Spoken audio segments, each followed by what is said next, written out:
Let's try that. Can you guys hear me now? I hope that you can. Sound should be going through now. I think I've just got it fixed. Let me know. That'll give us a try. Give this a try. Okay. Should be working now. Let me know when you hear it.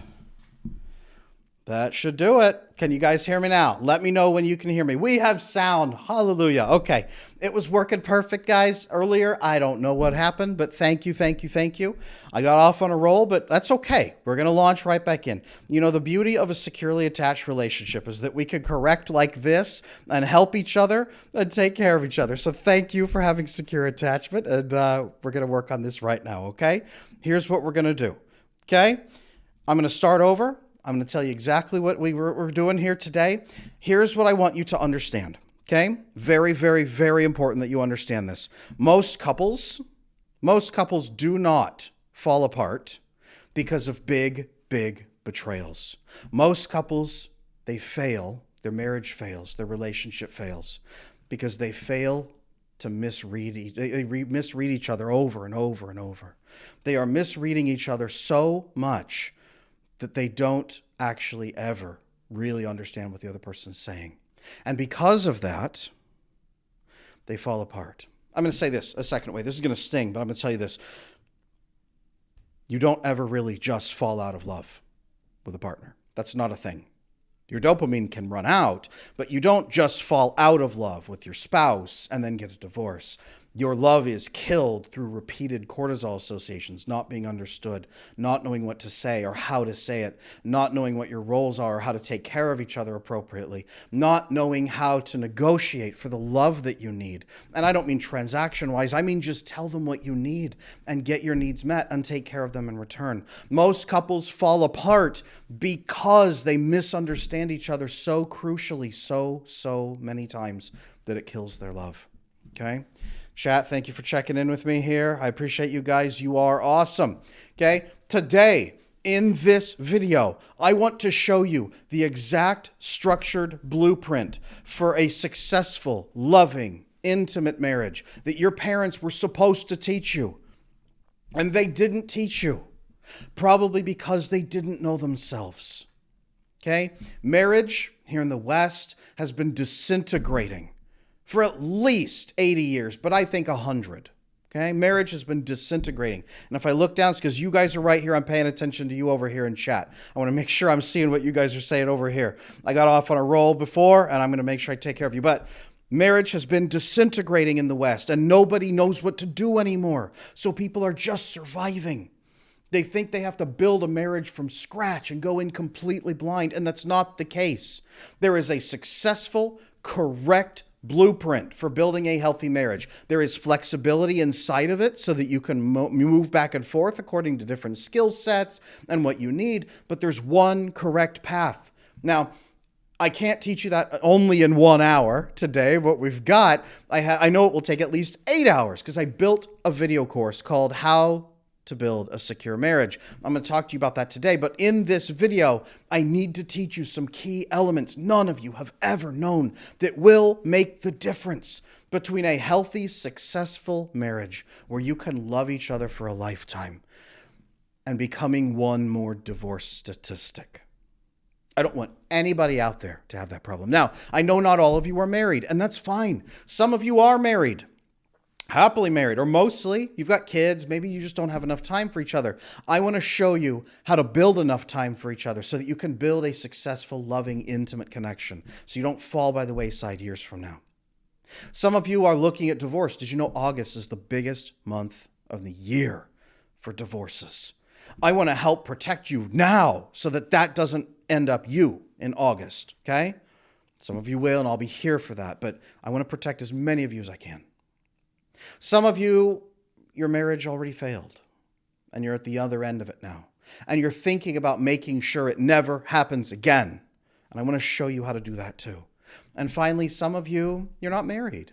Maybe you're dating, maybe you're single, maybe you're just together with somebody for a short time, but you're probably looking ahead to marriage in the future. And it's probably a little intimidating and a little confusing because you don't know what to do. I want to show you what to do. Okay? My job today is to show you the missing pieces your parents never knew to teach you. And in the video course that I'll talk about, I'm going to show you the entire system of a loving, intimate marriage, start to finish, for your entire life, so that you don't end up a divorce statistic ever. I want to make sure, okay?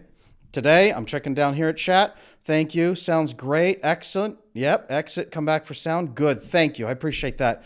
Guys, sound is up and we are good. This is part of living through a successful relationship with each other. This is part of the process. So here's what we're going to do. Okay. Where's chat? I just lost it. Ah, there we go. Got you back. I got you back. Okay. Reading chat, right? It's got my brain. Here's what I need you to know, okay? By the end of this video, there's a few things. I'm going to show you why misunderstandings keep happening. I'm going to show you how to respond in ways that rebuild emotional safety together. I'm going to show you 2 revolutionary frameworks that have absolutely transformed relationships for my clients who come in. Most of my clients who come in are very high-performing, successful, like business owners, executive people who are massively busy, have very little time.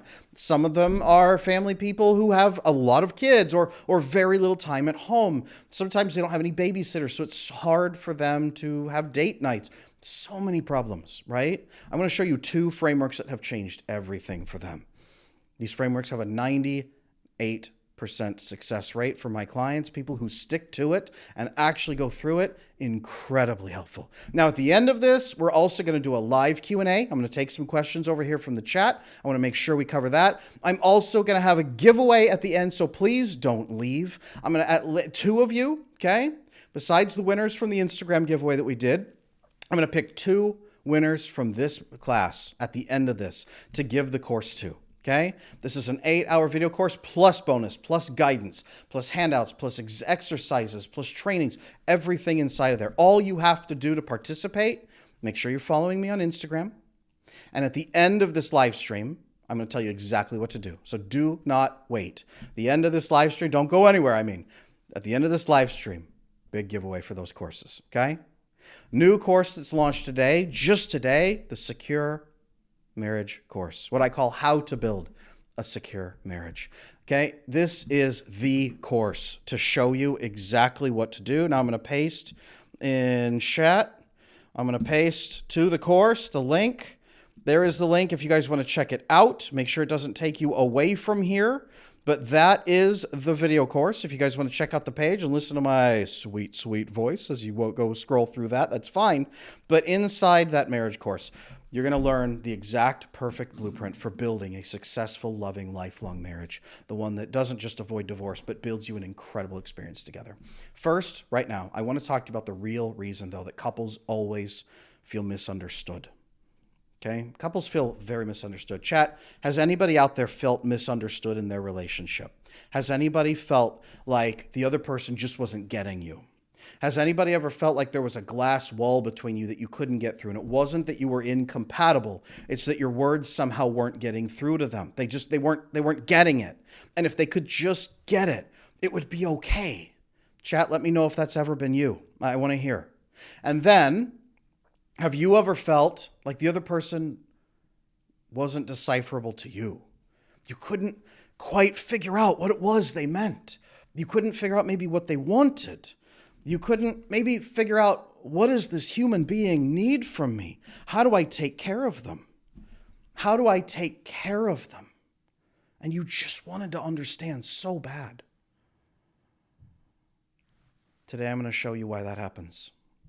Now, most couples, when they have an issue, they weren't trained to go in and talk about it exactly, clearly, directly, bring it up point blank to the other person.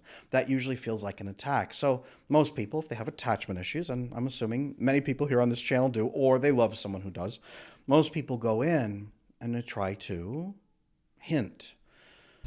Or they say something that maybe they don't fully mean. You mean better in your head, but you're so tired or frustrated or emotionally starving that when it comes out, words come out like, you don't care about me.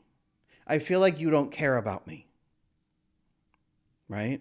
What you probably meant in the back of your head, what your original intent was, I feel scared that I don't matter to you anymore, and I'd like to understand that I do. Right? That's a whole different meaning. I feel like you don't care about me is an accusatory statement at the other person. You don't care about me. I'm afraid that I might not matter to you, and I just want reassurance that I do. I feel like you don't care about me. Hear that difference? Okay? Let's do another one. Right? You're exhausted around the house, and what you mean to say as you're doing work, as you're laboring, as you're cleaning up, whatever it may be, in your mind, you're thinking, I feel so alone in this. I'd really need to feel like you're by my side. It would mean so much to me to know that you're by my side. And if we could tackle this together, that's what you're thinking. But the way it comes out is, why don't you help more? Accusation, right? So often this happens. And if it's not you doing it, it's probably your partner. The things they have said have hurt you, right? Hey, I feel like you just don't care about me. Clearly, I care about you more than you care about me. Well, the intent there was probably like, I don't feel loved lately, and I really need to. Can you help me? That's probably their intent. Can you help me feel more loved? But it comes out as, clearly, I love you more than you love me. This is because most people in childhood were not taught that other people will actually respond positively to your needs or care about you or help you. Okay? I'm going to show you today how to prevent that and how to get through clearly. But there's a massive gap between message and actual meaning, your intent and what comes out of your mouth. What I need you to understand is that insecure attachment behaviors massively distort your communication. Massively distort your communication. If you don't understand that people can or will work with you, your brain will root right around and say, I'm not going to go directly to them. They'll just say no. It'll hurt. They'll reject me. It'll make the situation worse. And it will stop. And then it will instead spit out something as an attempt to make them take action instead of an attempt to invite them. Later in this live stream, this one today, I'm going to show you how to invite somebody with your words, how to align the intent with the actual message coming out of your mouth. I'm going to show you guys how to do that with an absolute groundbreaking new framework on communication that I've been developing together with my business partner, Andre. We're going to be working on that together today, you and I, okay, in this video. Now, I also need to show you exactly what a relationship is supposed to look like, because most of you don't understand who is supposed to be doing what. And I'm not talking, guys, I want to be very clear here. I'm not talking 1950s gender roles here in America. That time is dead, and it should be. That is a bad time that no one should ever recreate. So today, when I'm talking about roles inside a relationship, I'm talking about specializations. I'm talking about going with what works best for you and different spheres of control and leadership. Okay? I'm talking about a very healthy framework. Nothing to do with the 1950s. I don't want anybody in the comments or in chat telling me that I'm advocating for that, because I am 100% not and never will be. Okay? I love it over in chat. You guys are going great. Okay? What if they say, why do you need reassurance? Or it looks like a lot. Well, we'll talk about that. We were going to talk about that. So stay tuned. I know a lot of you have that challenge going on as well. I want to cover that today here too. All right. First, in module 1 of my course, how to build a secure marriage. In module 1 of how to build a secure marriage, I show you exactly how to identify the insecurities that are taking place inside your marriage, because you need to know what they are. I start by teaching you the 6 core pillars of a marriage, the exact 6 pieces that must be there to have a successful marriage, and how, if you have insecure attachment, probably all 6 of them are not properly formed. When you get all 6 of them aligned, and I'll show you how, you build a secure bond, even if you're not individually secure. I'm going to lay this on you guys right now, chat. You don't have to be securely attached to build a secure marriage or a secure relationship. You don't. You have to build a secure relationship that gives each of you the opportunity to invest in it and connect in it and experience it. And that's actually what will allow each of you to repair your own attachments. This is not even about fixing each other. It's about allowing each individual the love and care and support they need to fix themselves. Okay. I'm going to talk next about something it'll be slightly controversial, but that's okay. I know you guys are good. We've had a lot of these talks over the last, what has it been, 3.5 years, almost 4 years, you guys. Can you believe it? We've had a lot of these talks. That's cool. I know you've got my back on this. Very slightly controversial. Some of you will say that's not a big deal. Some of you will really bristle up over this. I'm going to talk to you right now, okay? Bear with me. Gender roles. Proper structured gender roles that have nothing to do with the 1950s. I want to be very clear. This is what I teach to my executive level clients, high performing clients where they've both got incredible executive jobs or they're running different businesses together, or separately or together. I call this the CEO and COO marriage model. Okay, CEO, Chief Executive Officer, COO, Chief Operations Officer. This is an executive partnership in marriage. I have always believed, and I've told you guys, and you guys have agreed with me for about 3.5 years now, marriage is so much more like a business. Marriage is so much more like a business. Okay, when you run it like a business, it goes so incredibly well. It is intimate, it is warm, it is loving, and it is supportive. You must be running your marriage like a business. That does not mean divorce from sentiment. It means structured frameworks and defined job roles so that everybody knows what to do with full respect. Now, one person is not the CEO and the other is the janitor or the secretary. Full co-executive partnerships. Let's talk business for a moment, okay? Inside a business, you have the external of what's happening on the external, and you have the internal, the domestic. Okay? The internal is largely run by the Chief Operations Officer. Operations inside the company are run by the Chief Operations Officer. They are in charge of what's happening, the day-to-day. They're in charge of homeostasis, meaning everything stays calm and stable. They are in charge of making sure that the company continues harmoniously and peacefully. Now, on the external, you have the CEO, Chief Executive Officer, whose job is to constantly tackle fires and problems and threats and opportunities, to be providing vision, to be making sure you're endlessly pulling forward and aligning the external with the internal. You bring in resources, make sure sales are going right, whatever it is, your external and internal are safely aligned.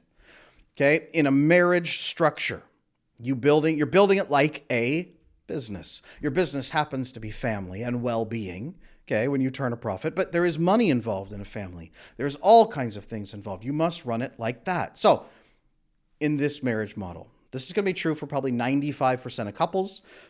5% will invert this. But in a marriage model between a husband and a wife, husband takes CEO role, wife takes COO role. Again, 5% inversion.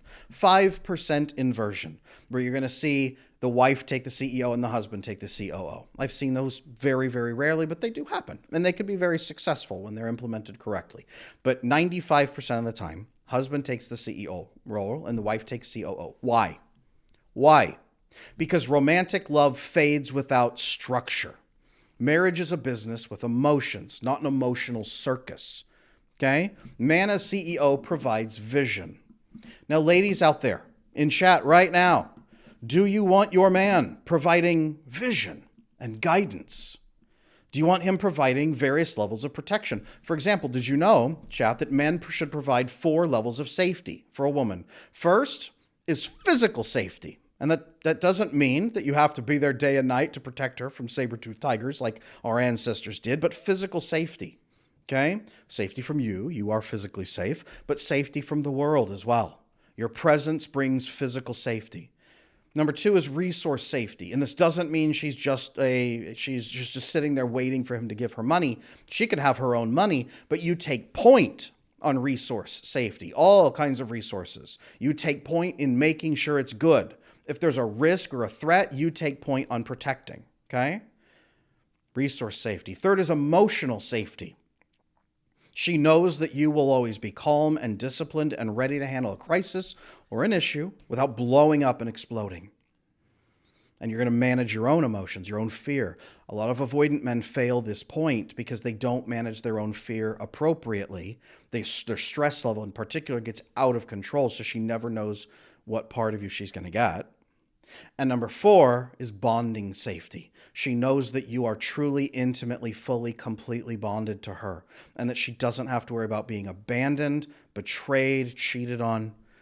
4 levels of safety. A CEO provides the safety for the internal. That means the internal can function continuously. The woman on the inside is execution of plans, working things through, rhythm, culture, managing the culture inside the relationship. But also she is the thermostat on the relationship, constantly checking morale, checking health of relationship, working on that, okay? Some women will be COOs who work and run their own company. That's fine. Inside the home, you're the COO. You manage the internal domestic. The husband manages the external, provides vision, safety, clarity, solves problems. The woman brings issues, detects issues. Your job is to detect issues. Ladies out there, how many of you detect issues in your relationship? All right, give me a me in chat. Ladies out there, how many of you are constantly seeing the issues and wishing somebody was working with you? Okay? I love that people in there are saying all 4 levels. Absolutely. I'm the COO at work too. We'll see. It is a naturally feminine energy role. Some men can do it well, but mostly women, they excel at this. Okay?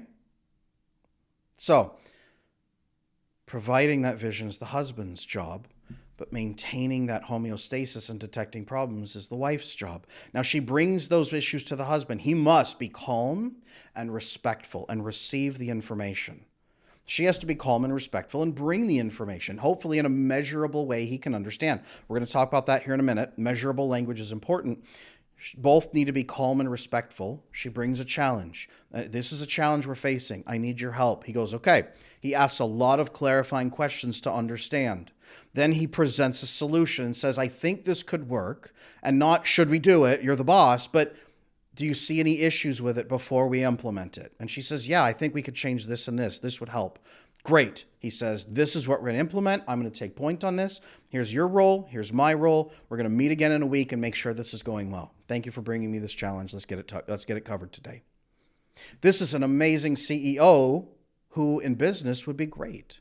This is the husband's job. Now it is also the wife's job. Detect information, detect problems, bring them in a calm, respectful, measurable way, and work with him to craft the solution and then implement the plan after. Okay?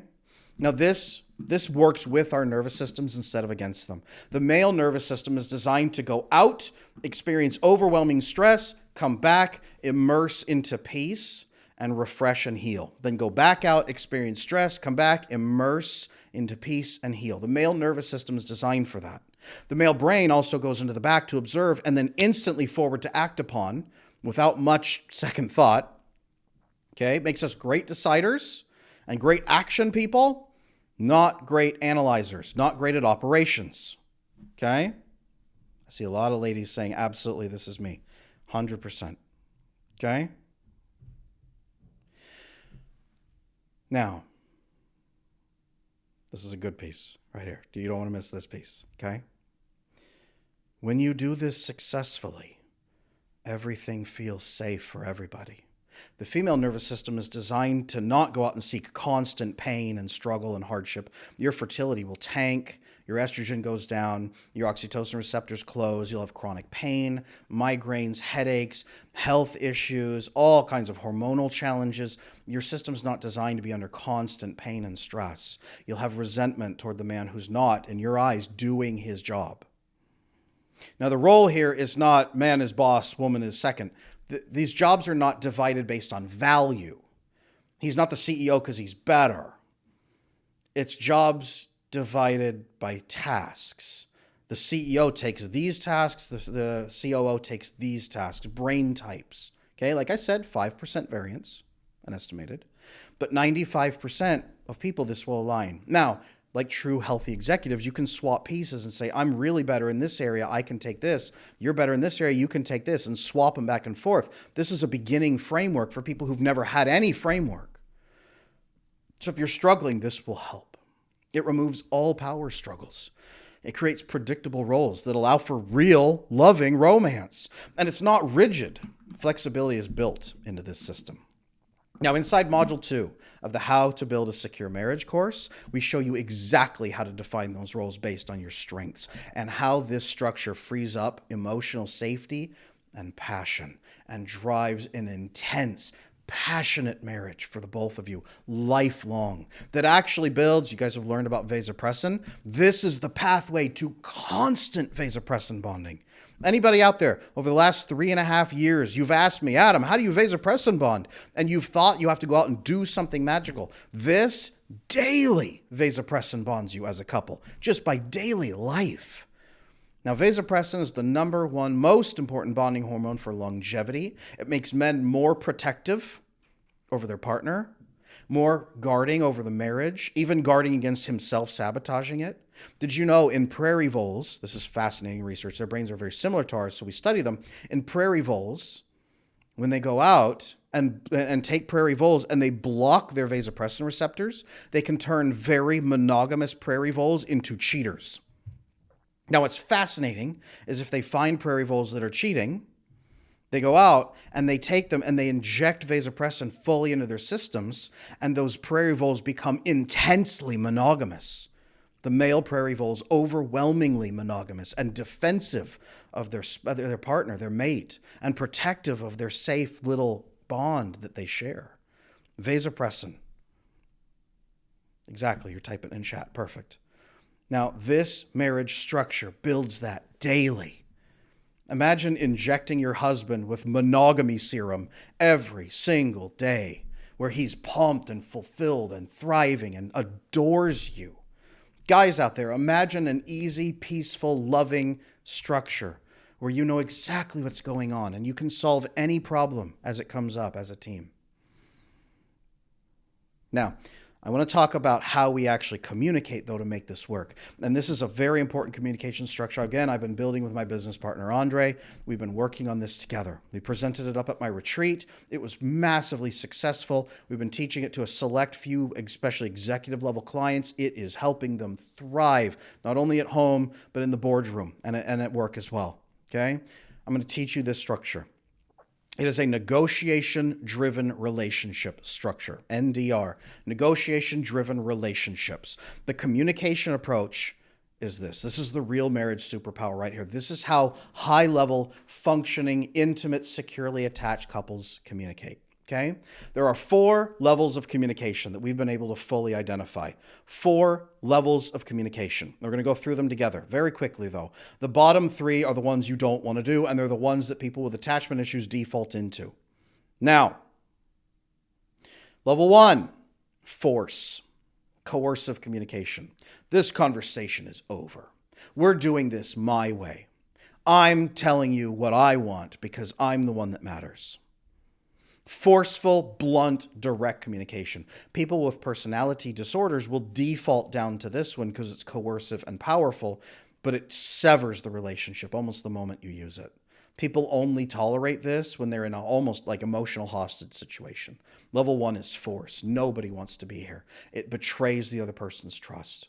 Okay? Hard ultimatums are down here at this level, like emotionally manipulative ultimatums way down here. We're not going to stay there too long, okay? Some of you experienced that as children. That's why you're here now. Totally hear it. Totally with you, okay? This is bad. Don't do it. There's extremely limited number of times you ever might use this, right? Your kid's in the middle of the street about to get hit by a car and you grab them and drag them out without even speaking to them, like safety level kind of stuff, right? Second level, though, and this is where a lot of avoidant people get stuck, is leverage-based communication. I'm going to do this for you, and you're going to do this for me. If you do this for me, I'm willing to do this for you. It's very cold and transactional. And this, for the people out there, for people watching and experiencing this, this is why you hate transactional relationships. I will do this for you if you do this for me. I'm going to do this for you, and you owe me. I have the power and control, so I'm dictating to you how things are going to be. It's dictating from power and control, and even being benevolent about it is still not good. This is what we're going to do. Or I will only do this for you if you do this for me. And the other person is at a lower level, so they have to. You have power. They have power and control over the person they're communicating to. This is where a lot of avoidant people default to, unfortunately. They seize as much power as they can to feel safe, and then they stay stuck here. They stay stuck here. We don't want that either, okay? Level 3, better, is manipulation. Emotional manipulation. Now, anxiously attached people, I want you to grit your teeth. This is going to hurt. But the communication structures you use are usually manipulation-based. It's where you cover up information. You speak to somebody in a way that's not clear and direct.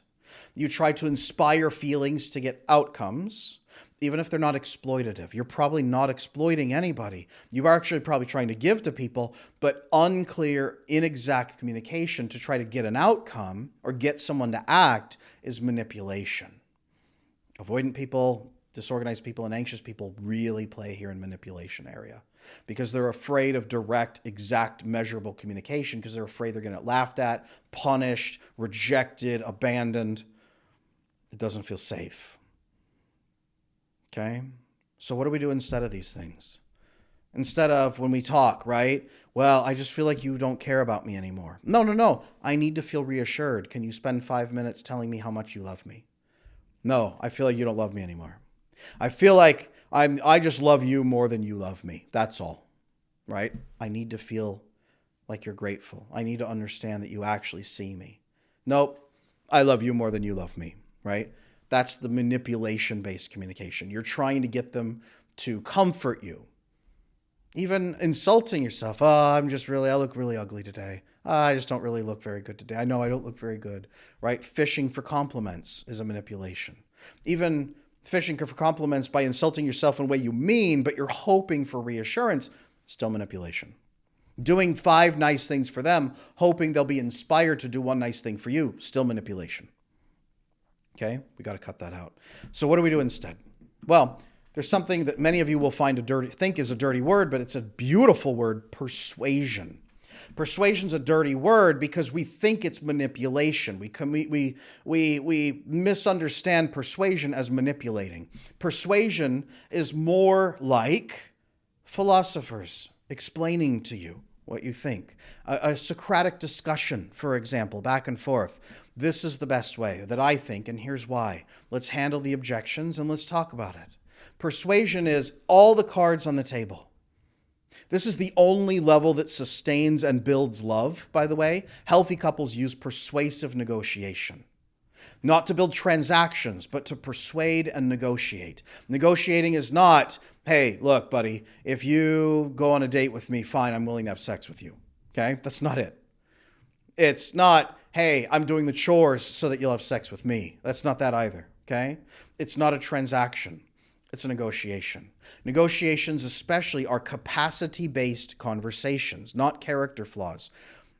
Ladies out there, tell me this. Have any of you had a relationship experience where you just didn't feel physically passionate towards your partner because you didn't feel connected to them? And you were trying to express to them that if they spent more time caring for you emotionally, maybe opening up to you, so that you could feel that intimacy, that you would be inspired to be physically connective and affectionate with them, and that you would happily run into the bedroom with them at that point. But first, for your capacity to increase, to reach that, you needed love and closeness. Any ladies out there ever have that experience? Ever have that experience? Just let me know. Yes. Okay. Jacqueline is at least saying yes. Yeah, buddy. Okay. Chat, I know that you have, because that's one of the number one biggest issues that couples have come to me. When I was a marriage and family therapist for many years, especially now as a coach working on relationships with couples and individuals, it's one of the number one issues I hear again and again and again. And so many women don't know how to say, I need emotional intimacy to give capacity to me so I can give you an abundance of physical love. Can you please care for my emotional needs so that I can do that? And the husband, instead, what she accidentally says is, well, I don't think I can do that because we haven't spent time together. And then what he hears is, I don't care how you feel. I'm demanding you meet my needs first. No sex ever until you jump through a few hoops and prove that you're worthy of me. That's what he's hearing. See the intent, the message, and the reception. Now we've got a third part, the other person receiving it. Your intent, your message, their reception. Their attachment issues are off too. So how do we clarify this? Okay? Instead, you come at it and you say this. Capacity-based conversation. Okay? Couple factors here.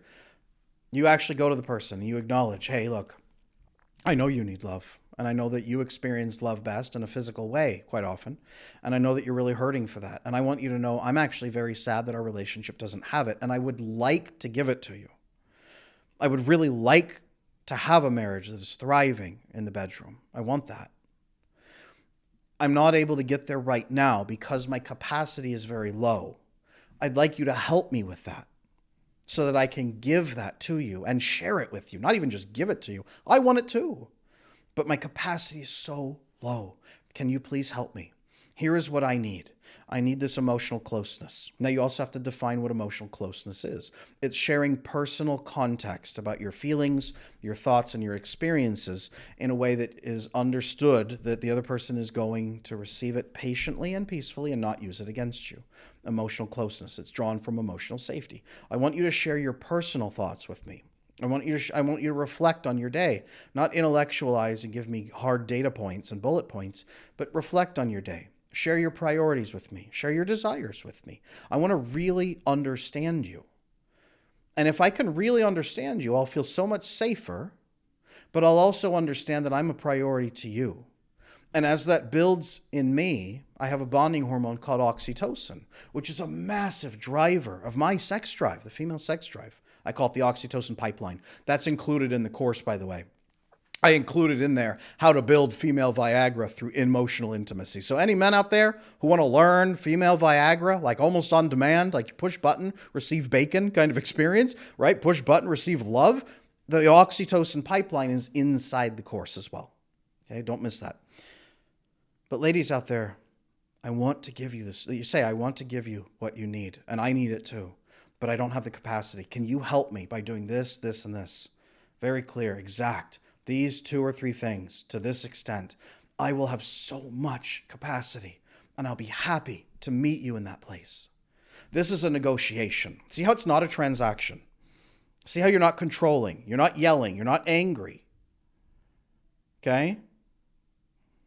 You're really fully connected. And it does turn out, by the way, male Viagra is oxytocin as well. I see the question, Sam.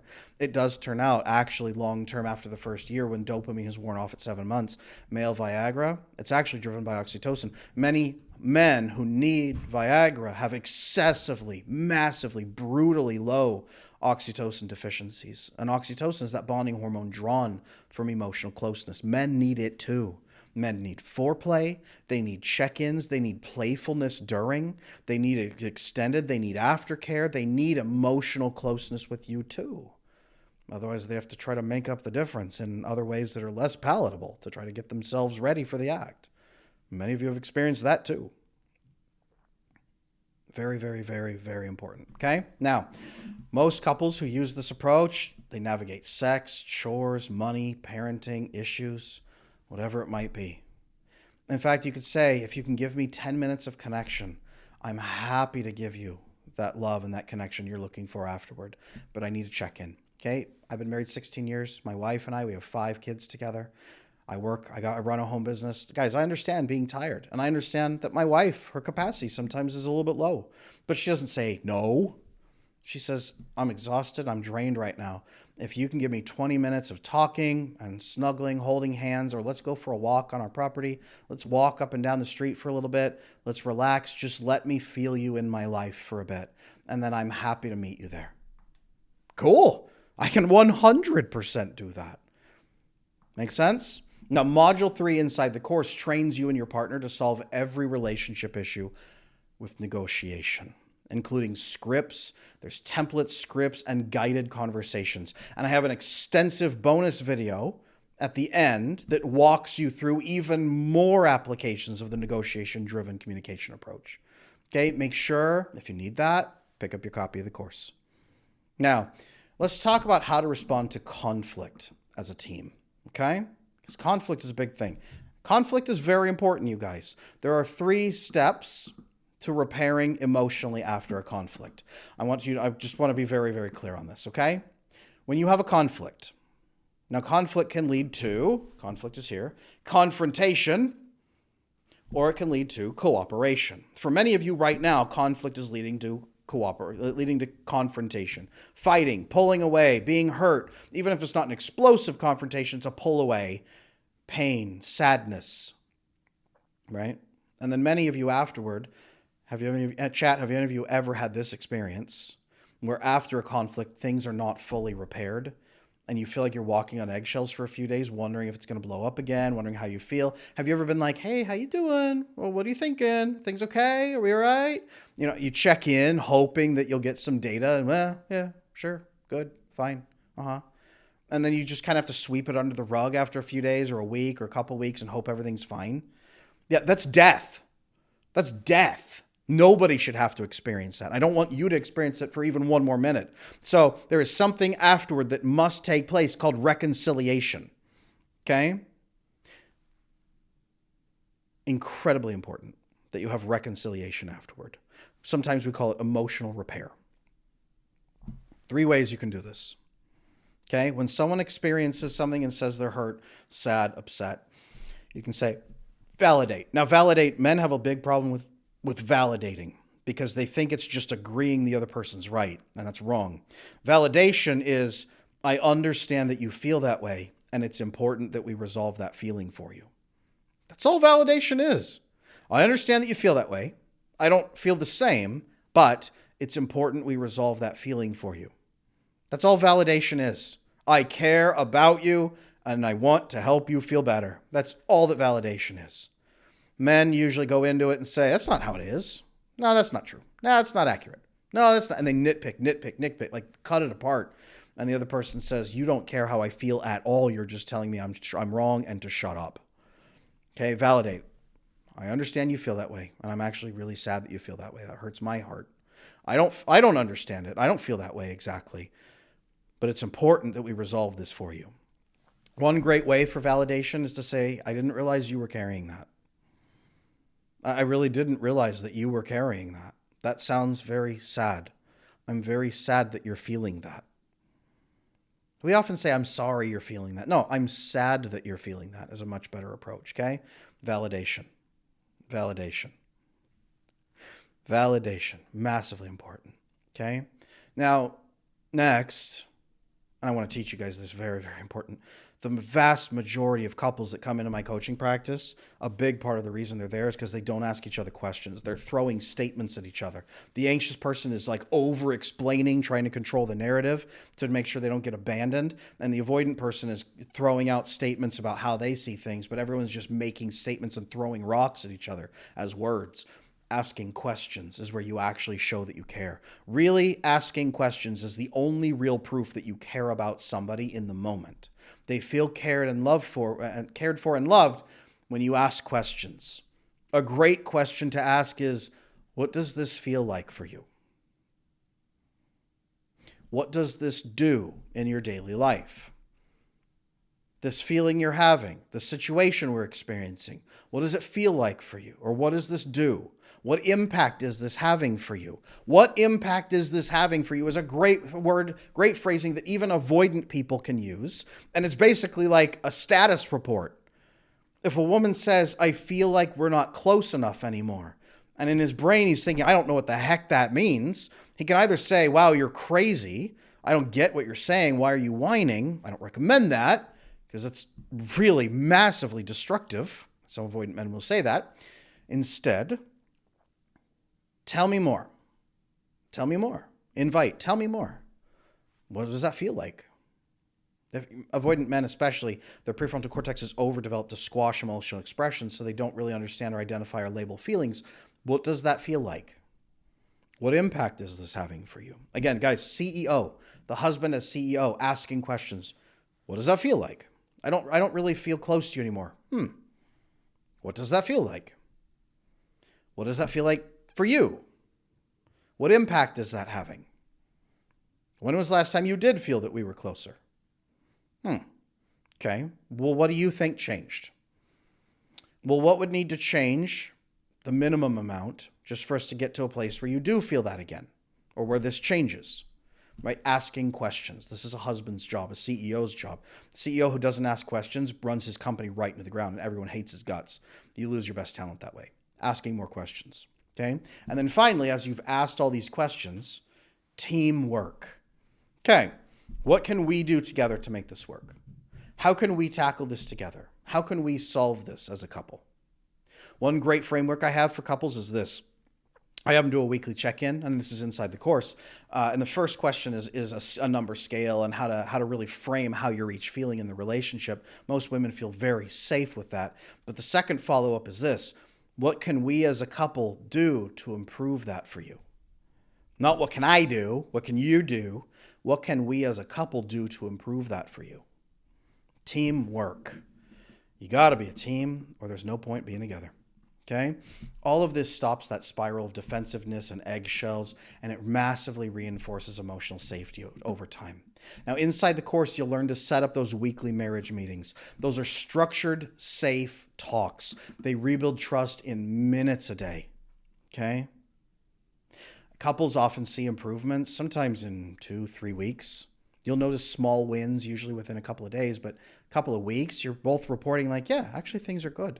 The husband usually reports things improving faster. Husbands are very like short-term, are we peaceful kind of thinking. Wives are usually long-term, like pattern recognition. I see a change, but I've seen change before, so I don't trust it yet. I'll need to see more consistency before I trust it and relax into it, as a good chief operations officer should, right? CEOs see fast change, they move on to the next problem.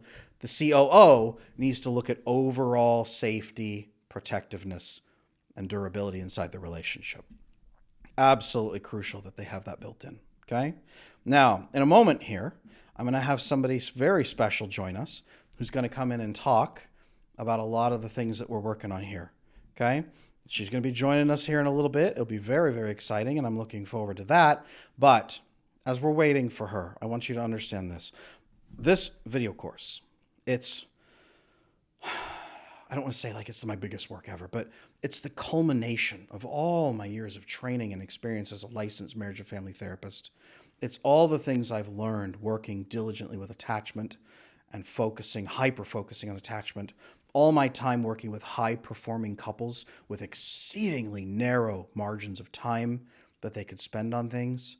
And it's my life of experience working inside my own marriage with my wife and implementing these structures together. It's incredibly important that you understand that. This is not something I threw together in the last moment. This is something I've been working on for 16 years now. Alyssa, welcome in here. Very, very happy to see you. I'm very happy. I can hear you perfectly. And I got your messages, by the way, at the beginning of Adam. Your message, your sound is not coming through. So thank you for being one of the people helping me out. I know that you're here to talk to our audience a little bit. You have extensive experience working with couples as well. You and I both have a lot of clinical background and a lot of coaching background now as well. What would you like to share with the audience first to get us kicked off here? There's so much, isn't there?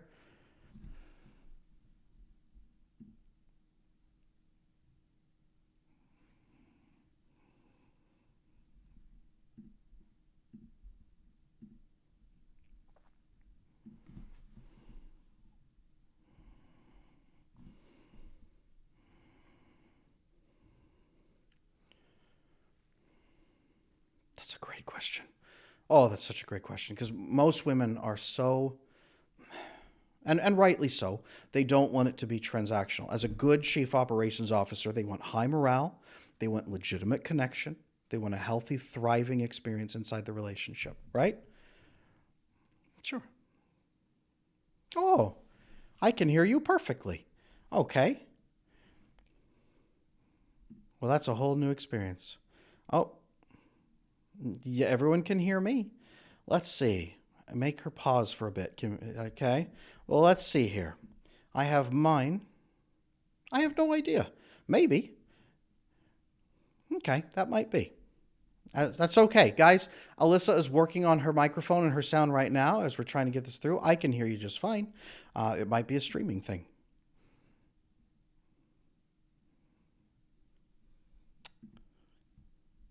Okay, we're gonna figure out tech here. Not a problem. Okay. I'm going to have to figure out, I think, how to patch your microphone in or something, maybe? That's okay. That's totally fine. Okay. So I'm going to have to probably share audio output capture, maybe. Guys, thank you for bearing with us. Secure attachment at work. You're going to see me and my team working together on this. Good, friendly team in sources. We need to make a Zoom source for voice as well. Okay, so here's what I'm going to do. I'm learning on the fly right now, you guys. Is that going to be audio input capture, or is that going to be audio? Nope, not audio output capture. Actually, maybe it would be audio output capture for the Zoom. Let me try that. Bear with me, guys. It's going to be... Nope, that's not it.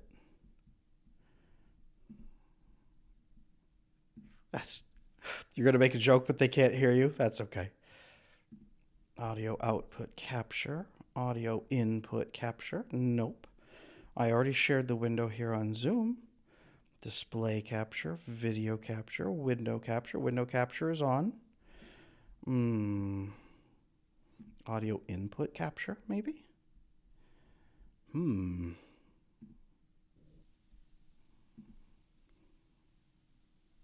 Zoom audio device.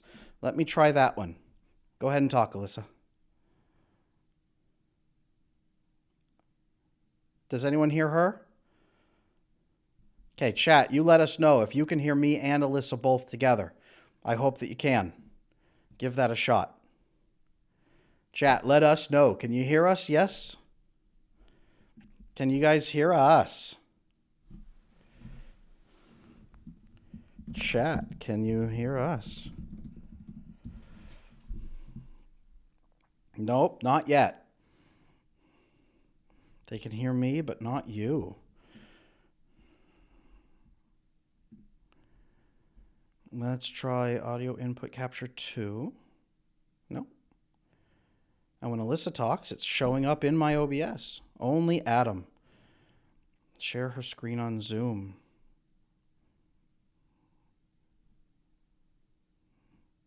Maybe. Why don't you try? Give it a shot. Give it a shot. You're going to see us working through it here together. Oh, add.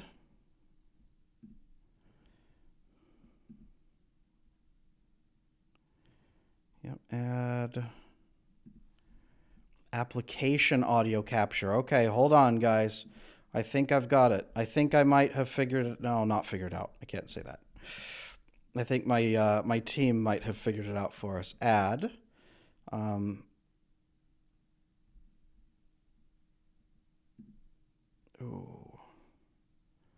Application capture.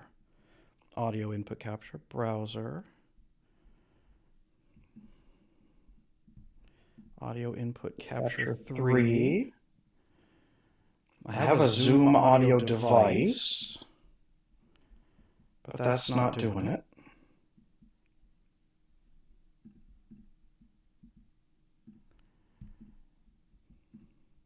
Okay, I'm going to remove that one. And I'm going to remove msure 7. My team is trying to help me, guys. Application audio.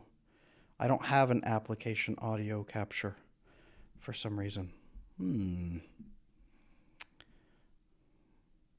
Now I'm echoing in the chat, probably because both are on. So, oh, wait a minute. Let me try removing this.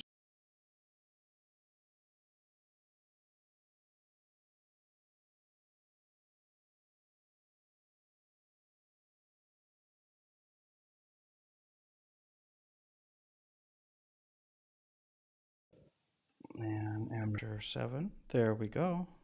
Check, check, check. You guys should be able to hear me, but you're not going to be able to hear Alyssa, which is so sad.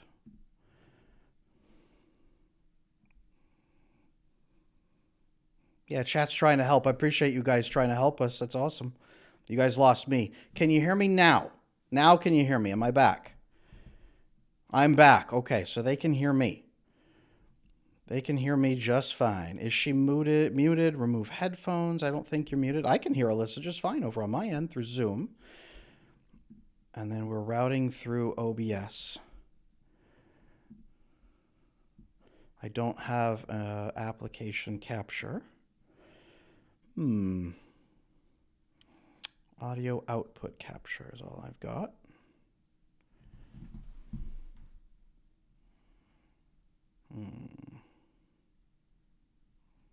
Right. Well, that's okay. The unexpected is exactly what we are here to work on. We do. We do. See how we're not panicking or anything like that? It's exactly how we need it. Well, team on the back end, if you guys have any more suggestions, please let me know. Make a Zoom source for voice as well input. That's what I was trying to do, and I don't see it in here. Do I need to change Zoom settings? I think I have that all good.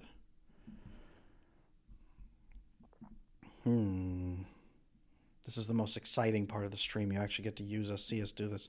I'm actually silently negotiating over in my heart over here with OBS as we speak. It's a negotiation-driven framework.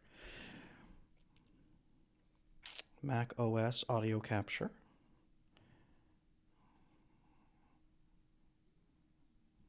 I don't know. I think I don't have a source to capture audio from Zoom, bring it to OBS, and then route it through to the stream. Might be what it is, and that's what the team's trying to tell me on the back end. No, we run you directly straight through Zoom, usually in the past, actually. OBS is the new reroute that we haven't used before. Okay, well, that's okay. We can make this work. If it doesn't work, we're going to go on. That's totally okay. We're going to do this again another time, probably with Alyssa. That's totally fine, you guys. I just want to make sure that we... team, give me a yes or no. Should we go on, just move on and try to figure this tech out later so we can keep the people rolling? Or do we have another fix that we can try to apply? Okay, so what we're going to do is we're going to move this to a new stream. That's what we're going to do. We're going to close this stream. I'm going to open another stream. So we're going to close the stream, then you're going to go to my channel. You're going to hit lives. It's going to pop up as a new one that's active as soon as I launch it, and you'll join us there. We'll totally be there. Sound good, you guys? All right. I'm going to do this. We're going to take care of it. I'll see you on the other side. I will be there as soon as we get this figured out. Give us just a couple minutes. Thank you, people.